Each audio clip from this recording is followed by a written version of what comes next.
People Not Titles podcast is brought to you by Land Trust Title Services, your partners for results.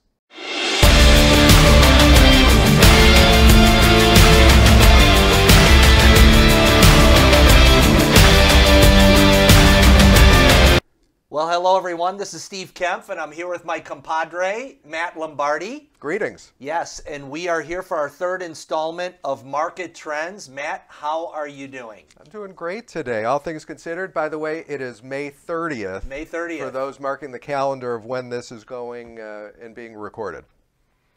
Just Excellent, for our Matt. point of reference. Thank you very much. So, Matt, let's get right into it. We have a lot to cover today. Yeah. And this, by the way, these have been our most popular broadcasts, so we appreciate your response. Share it with your friends. But Matt, let's get right into it. We're going to talk about the NAR Commission Settlements, and there's a couple of big things happening with it. So tell us, with the Department of Justice, their stance on it. So as we've talked about in our previous episodes, and I'm sure many of our viewers and listeners know that NAR has settled the commission lawsuit. They're just waiting for final approval. One thing that the Department of Justice recently did just a couple weeks ago has inserted themselves and made a comment, because everybody thought that the settlement, everybody's going to wash their hands and be done with it. But the Department of Justice really has kept the door open for them to potentially go back into NAR and potentially bring either another case or lawsuit, depending on what happens. How I read into it is regulators may choose to intervene in brokerages using listing agreements to give sellers an opportunity to make offers of compensation. So what that means is as the settlement goes through and as hopefully things work themselves out, realtors, brokerages may look at alternative ways to pay a buyer's representative that is outside of an agreement and or the MLS. Mm-hmm. How I read it, and I think how the Department of Justice is looking at this, is they're saying absolutely not. There's no back alley ways to do this. And so it leaves the door open for them to go back in and say, what are you doing? We don't like this. You need to stop this once again. Yeah, so so if people think we're going to settle and get back to business as usual, it's not going to happen that way. And again, I want to remind you, Matt and I are two guys hypothecating, and we are not, we have insights, we have other expertise, and we have a lot of people that we talk to, and markets that we're tapped into, but you still have to do your own due diligence on all these assumptions. It's still a moving target. Right. But these settlements, the Department of Justice is not just saying, hey, we want money and we're going to go away, or we want someone to feel the pain and we're going to go away. They want this done, what is done right in their minds. Correct. Okay. Correct, which is the bifurcation of the sell side as well as the buy side, so that they are two separate agreements, two separate transactions, with the thought that the consumer will benefit in the end with paying less of a rate and more the biggest term is bigger transparency in the deal and transaction. Yeah, and Matt, really, in the heart of it is this, that the buyer's agent has to explain their value to the buyer, right, as opposed to saying the seller's going to pay for it and just don't worry about it. And you're going to have to explain your value, which there's a great value in a great buyer's agent. They're going to have to be good at explaining their value and then defining their fee and getting the buyer to agree to the fee.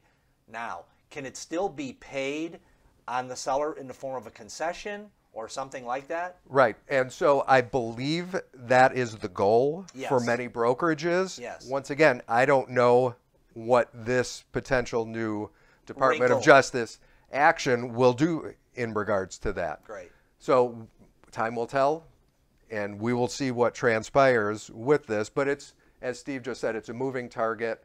Steve and I think, we understand, are more in tune with some things happening in the industry just based on our positions and roles and the people we interact with. But at the same time, there's so many unknowns. And so stay tuned. Stay tuned in what's happening. Yeah, and I think, the real estate professionals that have value on the buy side and the list side are always going to be your best resources to figure out, if I want to buy a home, if I want to sell a home, who should I talk to? Talk to a broker and you'll be able to understand that. Matt, let's talk about the terms. Now they did say they're going to go into effect in July, and it's going to be now August, right? Correct. So earlier this month, NAR sent out a communication to all of their 1.5 million members, communicating that effective August 17th, business practices need to change. I think there may be some time with certain MLSs and things, but according to NAR, August 17th is the effective date. And these changes include, they all are pretty much the same thing, but I'll read them to you. Prohibit the requirement of offers of compensation in the MLS between brokers and sellers to buyer brokers or other buyer representatives. Prohibits MLS participants, subscribers, and sellers from making any offers of compensation in the MLS to buyer brokers or other buyer representatives. Requires the MLS to eliminate all broker compensation fields and compensation information in the MLS, and not to create, facilitate, or support any non-MLS mechanism, including by providing listing information to an internet aggregator's website for participants, subscribers, or sellers to make offers of compensation to buyer brokers. And agents and brokers will be required to provide compensation disclosures to sellers.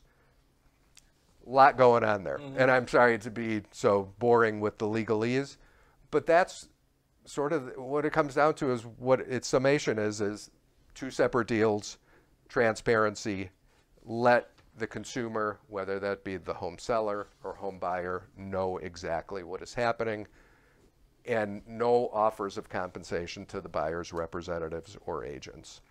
And there's, Matt, what I'm noticing is there's a lot of realtors that are unmoved by any of this. They're just like, hey, this is the way we love to do business, all this. There are others that are really like the ones that maybe are less far along, less seasoned, are wondering, what do we do next? Right. And we have one of our topic areas is going to talk about Realtor membership, NAR membership, but this is a great point in that in the business we're in, the real estate industry, there is a core of, I would say, 20 to 25% of agents doing the majority of the business. And that is just a fact looking at statistics. So you've heard the old adage, 20% do 80% of the business, which is 100% true in our industry. So those 20 to 25% of Realtor members who are doing this full time, they've done it for years. Not to say that new agents aren't doing this, but the vast majority are experienced full time. This is their profession. They're unfazed by this. From what we've seen with our people, what we've seen locally here in Chicago, those experienced agents, they get it.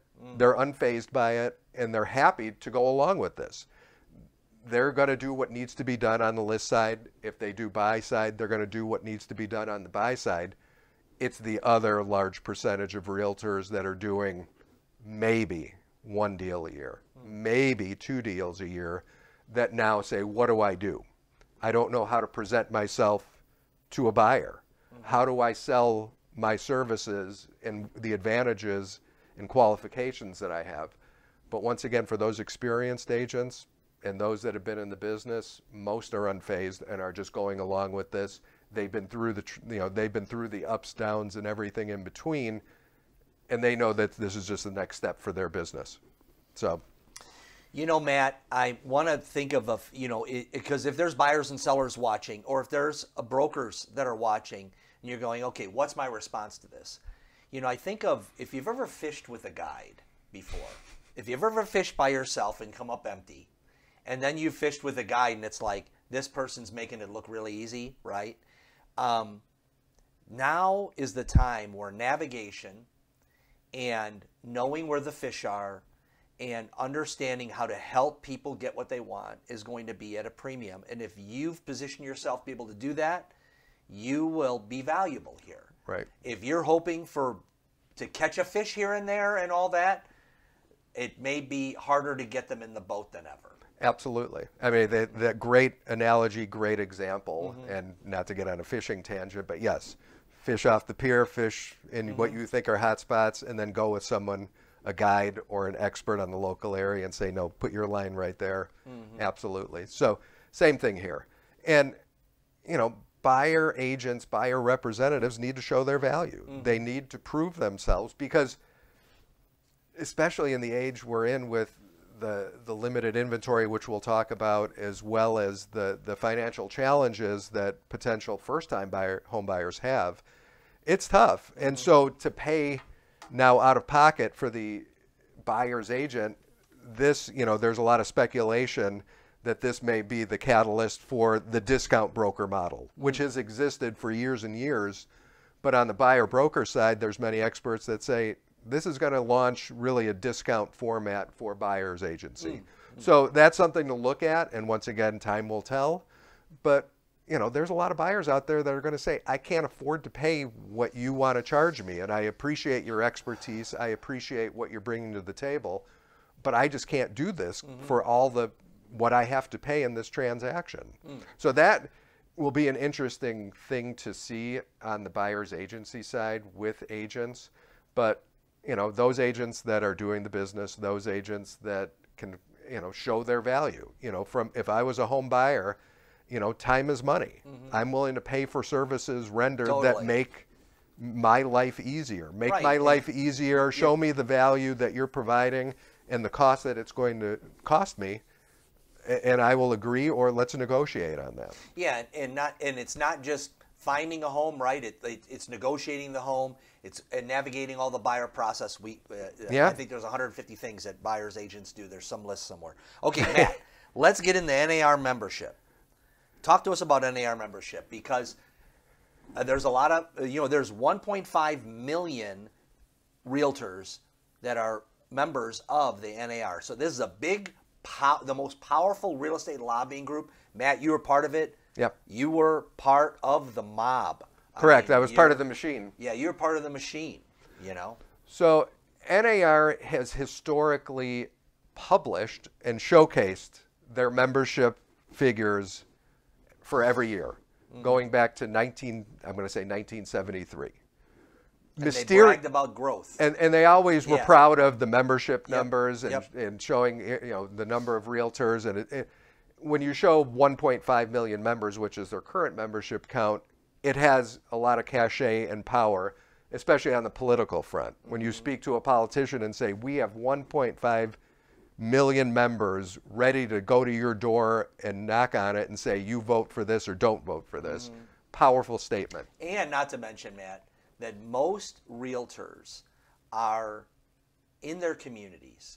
They have great circles. They're expert at outreach. They have mailers. They have communication. They have social media. So I think from a political standpoint, the NAR, or the people that view the NAR, think not only do they have this 1.5 million, they have an ever-growing, it's always adding more, and these people, if each of them knows 250 people, correct, that's 300 million people. They really know every human being in America. Absolutely. So mysteriously, membership rolls, public information is gone. A couple people in our office had said, it's, I did my own research. I'm like, yeah, you're right. It's gone. And if you call NAR, they're not going to tell you any information. They're sort of sketchy of why it was taken down. Anyway, 1.5 million members. They've lost about 2% year over year. And the anticipation is, as we progress with the settlement and as things shake out, it's going to be significantly less. Yeah, so you have a tight market where it's already difficult to get a deal. You have a shrinking market, so realtors are already wondering what to do. And now you have this potential where it's like, oh my gosh, half of my commissions are in question. Even though most people would say they aren't in question, all this, I think the novice broker would say, I don't know if I'm going to get the buy side anymore. And so it's tough to get listings, it's tough to get buyers, I'm out. Right. And so I was trying to get a historical figure to share on this podcast of what it was, and I can't do it because the public information is no longer there. But what I did want to find out is, because I forget what a realtor pays to be a realtor. And so we've shared, when you become a realtor, you join at the local level. There's 3 levels of membership. You join your local board or association of realtors, your state association, as well as the national association. Plus you're paying typically MLS dues. So I did a little case study here. For the Chicago area, Chicago Association, one of the larger associations in the local associations in the U.S. I think there's 17,000 members. Local dues, $335. State dues, $290. NAR dues, which includes the dues as well as National Ad Campaign Special Assessment, $201, plus MLS fees, $396, which comes to a grand total of $1,222 out of pocket just to say you're a realtor and be in the business. Wow. And that's Before not you make a buck. Right, that's before anything. So that's not including I need a car, I need a computer, I need training, I need clothes, Yeah. all those things that go into it. I need Marketing, promotional materials, advertisements, all those things. So just to be a realtor over at least for Chicago Association, $1,200. It's more in some locations, could be $2,500, could be less than $1,000 in other locations. But that is also another thing that I would say is going to translate into a far fewer number of members, because the vast majority of realtors, I'd say almost 50%, have done 2 or less deals last year. Which means if you're doing one deal, it may cover your realtor dues, MLS dues. If you're doing no deals, I don't know how one could justify that. And there was an article that I read saying this could be, depending on the experts, 80% could go away. I don't think that's going I don't think it's going to be that. I don't think it's going to be that. But there will be, because during the pandemic, so many people became realtors. The membership went up by a few 100,000. So what will happen at this time next year? I would say a few few 100,000 members less. And Matt, when people join the NAR, what do brokers get as a value? Like, what is the enticement for it? Well, those are good questions. And what NAR will tell you is we are a huge lobbying organization. We are your political advocacy arm. We're going to protect your way of business. We're going to protect our industry, our way of doing business. Right, and agents are sitting there saying, our way of doing business has been rocked and you didn't protect us. Correct. There's some taking that position, right? Correct. So I think we've discussed this a little bit on previous podcasts. So from a federal level, they're the number 1, number 2 expenditures through the Realtor Political Action Committee. But at the local and state level, very active in state laws as well as local laws that are advantageous to home buying and selling as well as to realtors. So, like the recent here in Chicago, the transfer tax, which was defeated by an election, our last election. I'm positive that the realtor organizations were against that. There was a lot of lobbying against that, as were other, BOMA, Building Managers Association, as well as mortgage. Everybody was against that because it's creating more. It's going to cost too much, and it's going to limit, and the burden is going to be put on commercial, as well as landlords who are owning apartments. But yeah, this is. In just doing the math here for NAR membership, which I knew this, but seeing it on paper, so $156 per year times 1.5 million members, $234 million just from dues. Wow. Plus, when you factor in the $45 for the National Ad Campaign, just over $67 million.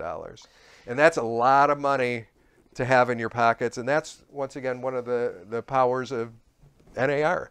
Oh, and so to go back to your question, they'll say Realtor Benefits Program, which is a benefits program for realtors, education, professionalism, the National Ad Campaign promoting the value. You get to call yourself a realtor. You get the trademark term realtor, which depending on who you ask could be $3 billion, $4 billion trade value.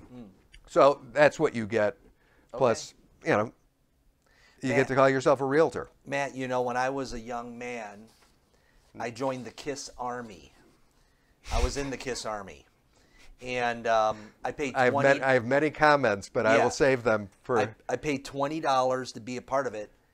Oh, you had to pay to be part of the KISS Army? Yeah, I paid. And $20 back then was expensive. Now, was KISS the rock band KISS? No, I'm saying, were they the ones running the KISS Army? Or was this... They ran the KISS Army. In fact, I remember the first magazine I got, they actually drew the blood from KISS from their arms, and that was part of mixed in with the ink. But anyway, So they had a lot of skin in the game there, but it seemed to me like I understood the value of being a part of the KISS Army than some realtors might equate to what is the value in the NAR. Right. And so it's time for the NAR to step up and say, here's our value, here's what we're going to do, and I'm hoping that there's some compelling reasons, because I think the NAR has a lot of potential to keep everyone cohesive and all that, but I think that's being in question right now, and that's on the table for what value. Everyone's kind of questioning and looking for value here. Right. Buyers, sellers, agents are looking to the brokers for value, and the entire brokerage community is looking to the NAR saying, are you going to protect us? What's the vision? How are we going to do this? Right. And one thing I will mention is earlier this month, NAR had their legislative meetings in Washington, D.C. It's an annual fly-in event. They get about 8,000 realtors from across the country. They have committee meetings, the board of directors meeting, but a big component of that are Hill visits, which means delegates by the state will go visit their congressional leadership as well as their Senate leadership, talking about... Have you been a part of those, man? I personally have not gone on Hill visits because Okay. I was on the other side of it, but Yeah. our political advocates as well as our members, they were the ones doing it.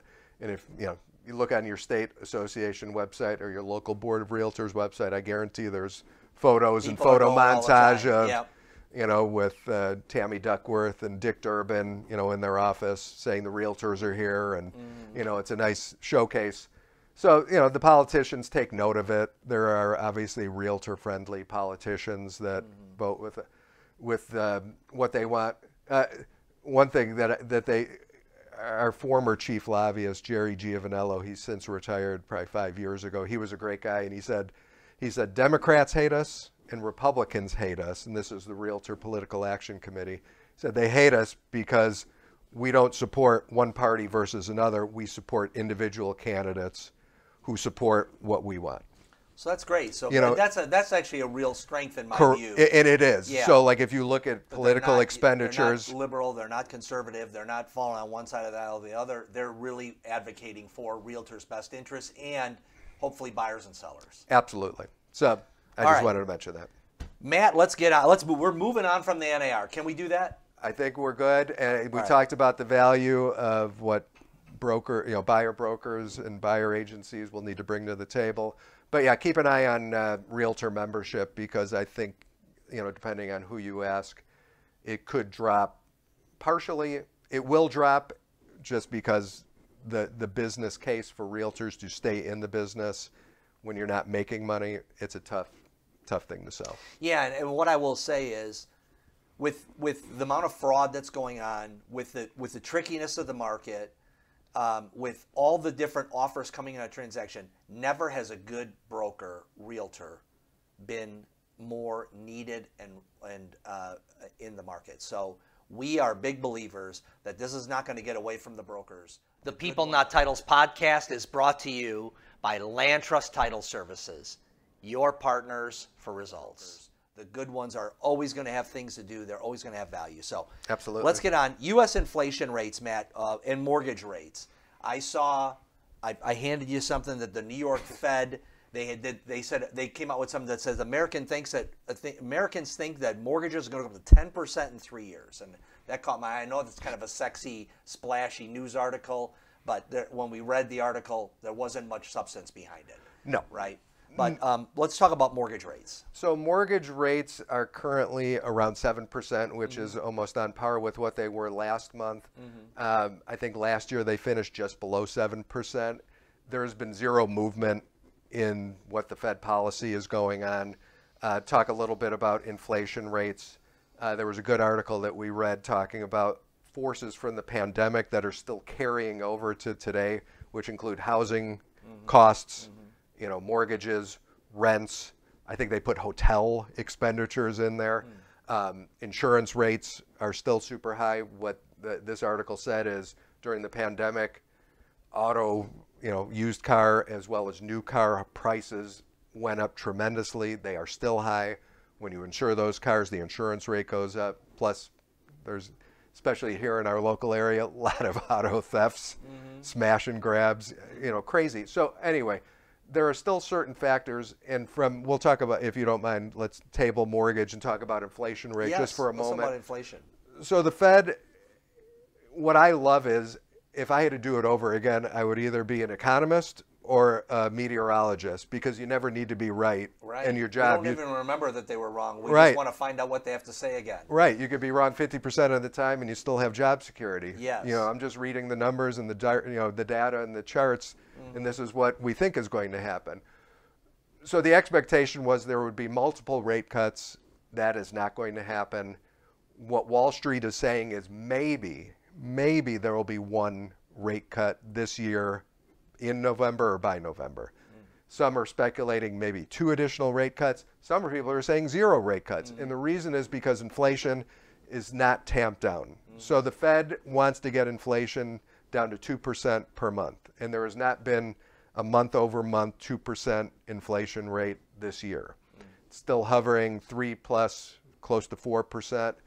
And so the Fed's job, and once again, I'm not an economist, but I would like to pretend I'm one, is they're trying to keep the lending rates at a certain level that tampers spending, which doesn't kill the job market. And so they've been balancing that. But what I've seen is there's so many mixed messages with our economy. So, you know, credit card default rates are going up. Credit card balances are going up. You know, depending on what you see, people couldn't, if there was a $400 emergency, I don't have a fund to do that. But yet, this past Memorial Day is the #1 traveled weekend ever on record, which means people are still spending money to do this. Consumer spending has not been tamped down.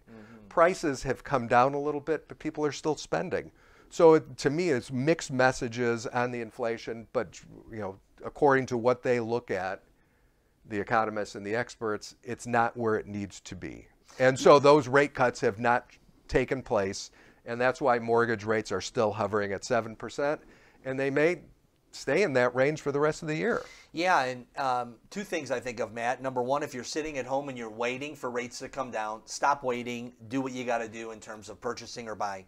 Second thing is this. I remember, you know, so I was in the mortgage business during the Big Short era, and I remember rates coming down to 7%, and that was a good time, and people bought a ton of real estate and got wealthy on 7% mortgage rates. And then at their lowest time, I remember, it was just creeping below 5%. Those were like the rates of 4.75, 4.875 and all that were like, holy mackerel, lock it in. So just remember, we are at rates right now where you can get wealthy as a real estate buyer and investor, and you can have a great life with your family in a home at 7%.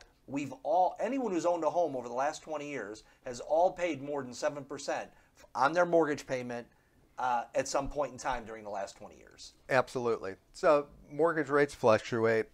You know, the high point over the last 50 years, I'm looking at a chart here. 1981, the average mortgage rate was just under 17%. Can you imagine trying to buy a place now for the 17% mortgage rate? Crazy. But yeah, over the last 20 years, mortgage rates have fluctuated between 6, you know, a low of 3. So, you know, we've had cheap money. Yeah. And, you know, I wouldn't say paying the price for it, but in my part of my lifetime, this is free money. Matt, and you know, I just want to talk about that free money because there is, this free money has impacted the market in this sense that there's a group of people that are locked in. They say in Chicagoland that 1.3 million home sales. Is this Chicagoland? The lock-in effect. No. Yeah. I don't think this is Chicagoland. Nationwide? Nationwide. 1.3 million home sales have not been done because the people who own the home have a low rate. So that is certainly impacting. Yeah. People are sitting on their rates saying, I ain't moving. Why should I downsize if I have to downsize and pay more on my upsized home? Absolutely. So that is impacting the market, but if you're looking to make a decision saying, I'm waiting for rates to drop, stop waiting. They may not drop. All right. Let's talk about inventory, Matt. Oh man, Is there anything else? No, we covered. Did we cover rates to your satisfaction? Absolutely, but okay, you look satisfied. I'm very happy. Okay. So thank you for your input, and yeah. Okay, so keep your eye. Don't, as Steve said, don't wait on the fence because mortgage rates are not going to be going down anytime soon, and if they do, it may be later on this year. Great. And it's not going to be that much. And if it is huge, you can refi it. Absolutely. Which is what don't I sound like a mortgage guy at that point? Absolutely. Okay, go ahead. So inventories. Inventory. Oh man. So we've talked about it. So in Chicago metro area, northern Chicago, last month, just over 11,000 homes sold. 11,000 homes for sale, with just over 8,000 closed transactions, closed sales. And that's actually up 5% over last year. Median sales price here in the Chicago area, $350,000, which is just over 9% more than last year. Days on market, 24 last month, and that's 5 days less. So you read the numbers, limited inventory, higher home price, closed sales a little higher. The inventory of homes for sale was actually lower year over year, but yet the closed sales were higher year over year, which means, go on. So Matt, yes. you have people that are have low rates, so that's stopping them. Then you have other people that are going, okay, I swallowed the fact that I'm going to get rid of my low rate, but now if I sell my home, I have nowhere to buy. So that's another thing that's kind of stopping up the market, right? Absolutely. The days on market needs to be, higher inventory, longer days on market, lower home price. That's all thrown out the window in what we're seeing. One data point that I found and put together, which killed me, and this is for the state of Illinois. 5 years ago, April 2019, there were 57,000 homes in inventory for sale. And so homes, if you're out shopping for a home, there's 57,000 homes to choose from. In 2019, April 2019, and that includes single-family homes and condominiums. April 2024, 5 years later, 16,400 homes for sale. Wow. That's over 40,000 less in inventory within a 5-year period at the same time frame, which is, you look at a graph like that, it blew my mind. And that's looking at this graph too. So this is something Steve and I had, and I'm not going to show it to the screen, but yeah, inventory, 1 year change in inventory. And you look at the United States, pretty much every state has higher inventory now versus last year. The one outlier, state of Illinois, minus 5%. So inventory is going down. 5% less inventory in the state of Illinois versus this time last year. And I'll show it, but yeah, every other state, Wisconsin plus 19, Missouri plus 23, Indiana plus 22, Michigan plus 12, Iowa plus 21. So every state around us, positive inventory year over year. Us, we're negative. So you think we'll be tsunamied in with higher inventory, Matt? What's your prediction here? So I've heard some experts say that the tsunami is coming here in Illinois. So all right, for realtors and home buyers, property buyers out there, we've heard that a tsunami is coming, and hopefully that happens this summer into fall, where there's a much more robust marketplace. Let's talk about Wisconsin, Matt. So Wisconsin has been a nice little positive sign. In the state of Wisconsin, there were 11,200 homes for sale, which is just 6% year over year. Higher.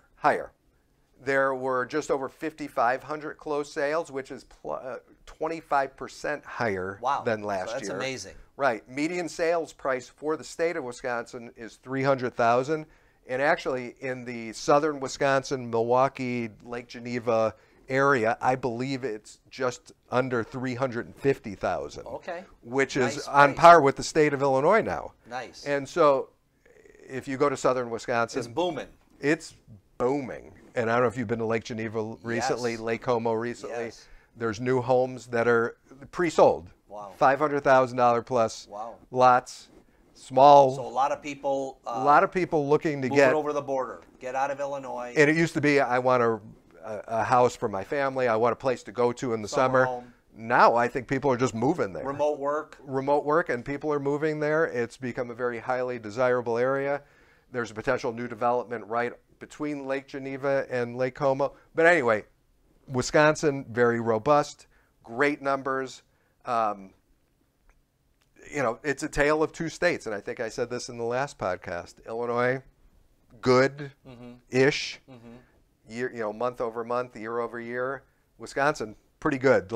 Actually, the last 3 to 4 months since the start of the year, much healthier, much robust, bigger inventory, higher rate of sales. So, like you said, hopefully the tsunami is coming here in Illinois and the Chicago area, but just interesting stuff. You think the dam has to break, Matt, and something that you had me thinking about is that there's these discount brokers that are going to go on the buy side, and I just want to, one of the discount brokers, Redfin, I was noticing that in our little news blurbs that Redfin has lost, like they've done nothing but lose money, and so these, there might be some discount brokerage firms in there, a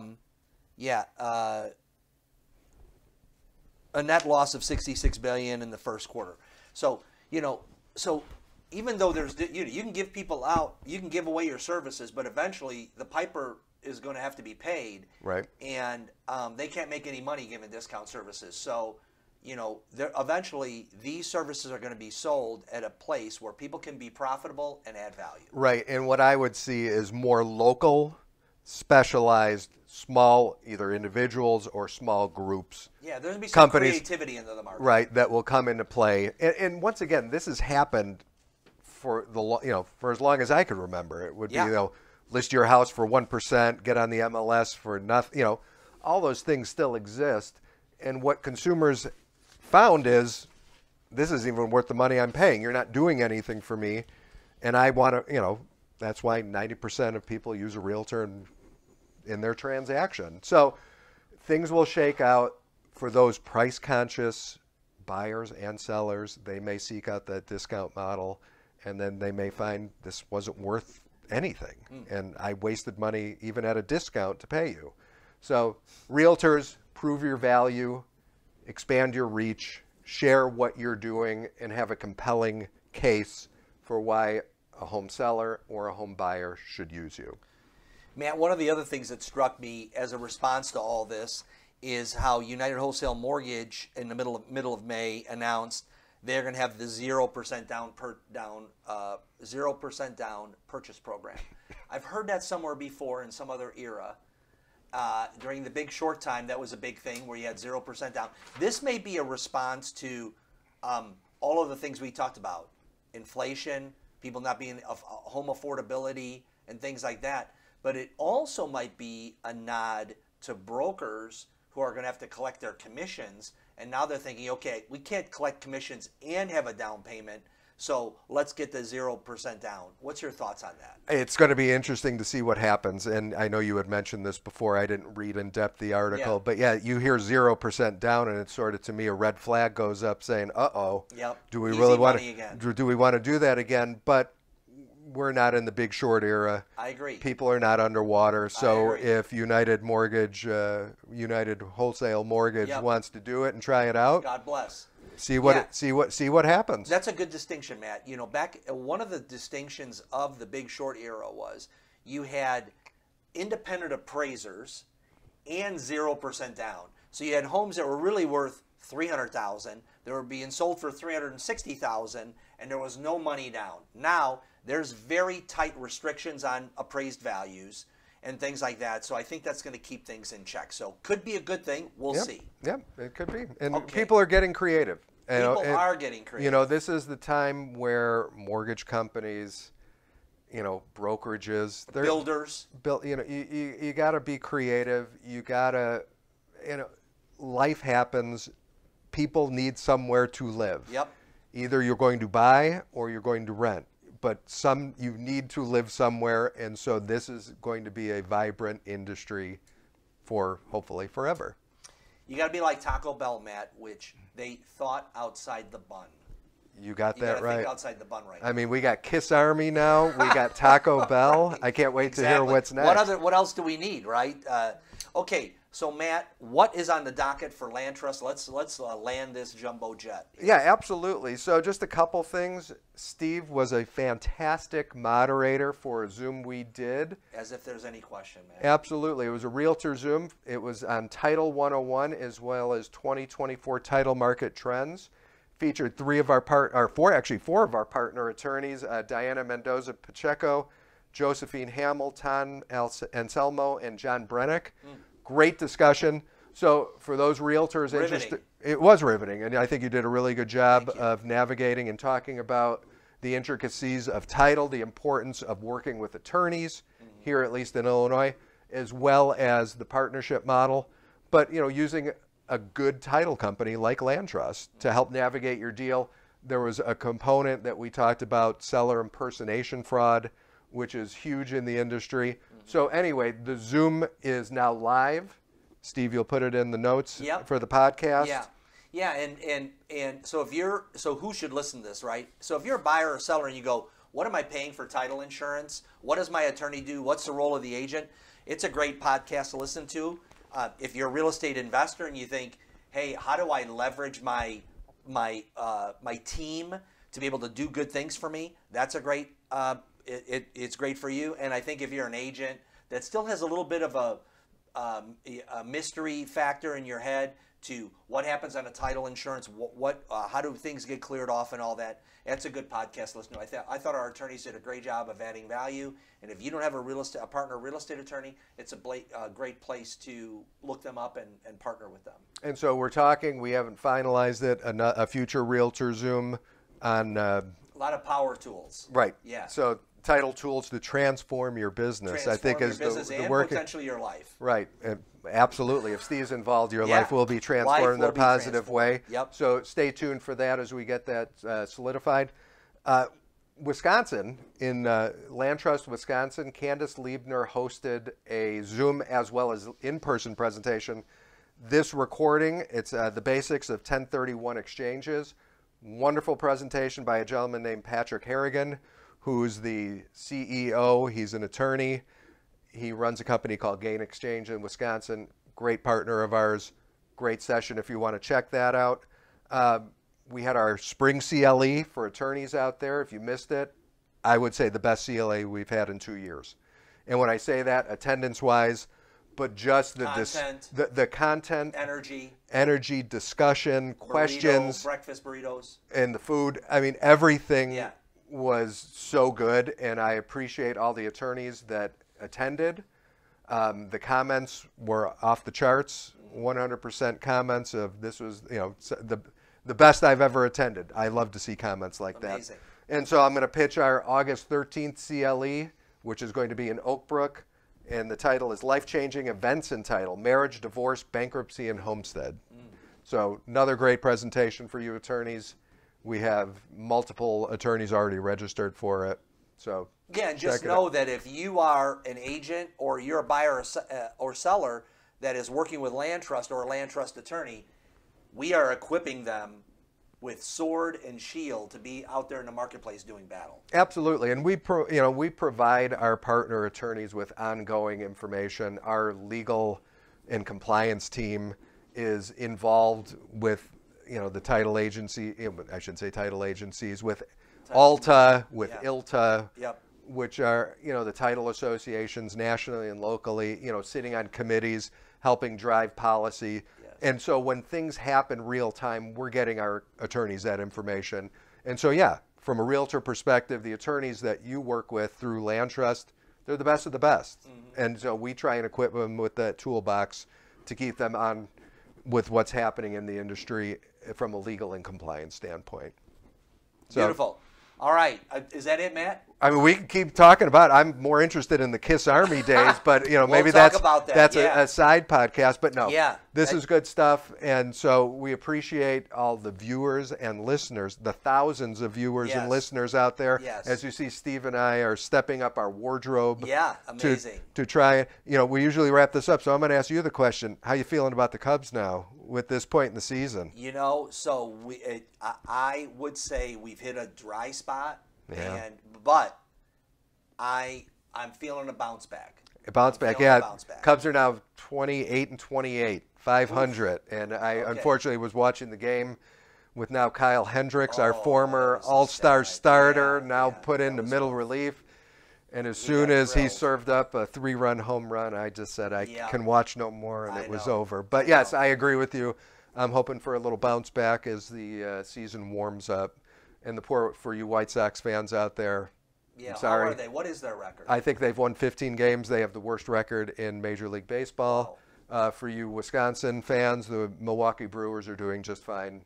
Are they in first place? They are in first place. And Craig Counsell. Yep. So, Ouch. Anyway. So speaking of the worst team in baseball, I did see a highlight last night of a Mets pitcher that threw his mitt into the stands after he got tossed out for arguing or something. And he went on his press conference and said, "We are the worst effing team in baseball." And I bet a Sox fan was just like pointing at the TV screen saying, "No way, we are." That's Maybe. funny. I don't know. Oh, maybe Mike Mazik. Mike Mazik is a big Sox fan. And don't quote me on this, and we can confirm this after this recording. I think they cut him. Oh, I think he is no more a New York Met. No longer a New York Met. So let that be a good life lesson for people. Maybe we'll see him on the South Side chucking. Well, it's just a good life lesson that don't let your frustrations get the best of you, because then you could absolutely take a deep breath. Take a deep breath, and we'll do a meditation podcast. Let's be professionals out there and keep it classy. All right. See you later, everyone. Thank you. People Not Titles podcast sounding off. Thank you. Hey. Thanks for listening to the People Not Titles podcast. We are proudly sponsored by Land Trust Title Services. If you enjoyed the podcast, please hit the like button, please subscribe, and we'd love it if you'd share our podcast with your friends. Thanks a lot.